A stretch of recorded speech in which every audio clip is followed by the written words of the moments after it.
but I can't connect my new laptop with the Beamer here, so I need to wait for the adapter. We don't have HDMI cables here, so next week I hope this is getting better. All right.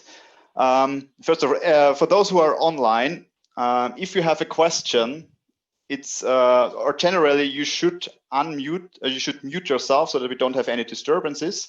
If you have a question, just unmute yourself and say that you have a question. Then I will stop, and then you ask a question. I will repeat the question because I'm the only one who can hear you. Okay, so the rest here in class, they can't hear you.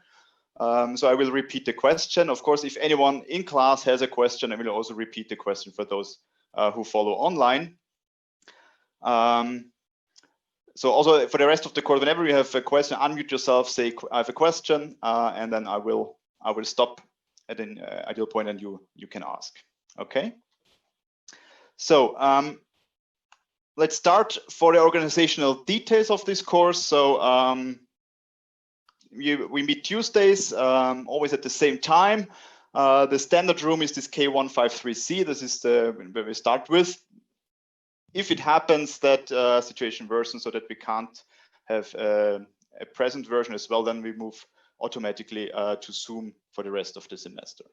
But we start with this hybrid version. You'll find all the material in KUS. So you'll find the slides in KUS. For the intensifying course, you will find the problem sets in KUS. And I will also post the Zoom links in KUS. Okay, so there's also this rider with links, and there I will post for each week. I will post the corresponding Zoom links to enter. Okay. For the material, apart from the slides, I closely follow the textbook by Robert Gibbons, A Primer in Game Theory. Very similar, it's also the book Martin Osborne, Introduction to Game Theory. For Gibbons, you might find some versions online. If you just Google for Gibbons, A Primer in Game Theory, you find some sources where you can download the book. For the Martin Osborne book, there are several copies in the library if you want to take a look at this.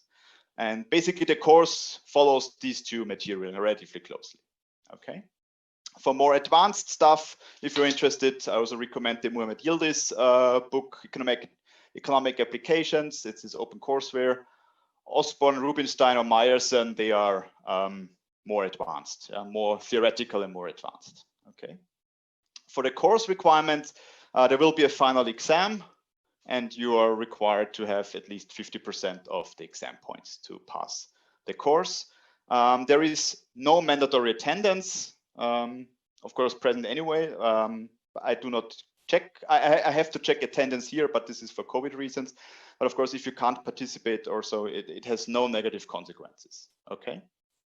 And of course, if you are here, if you feel sick anyway, you should not come at all. Okay, that this is, I think, straightforward. The same will be for me. If I feel a bit sick, I will also switch online so that I do not spread to you. I'm actually the spreader here because I'm talking all the time.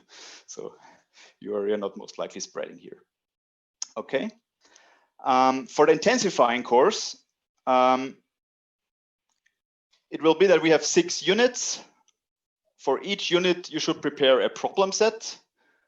This time I will switch to a different regime. So this time you should submit your solutions digitally.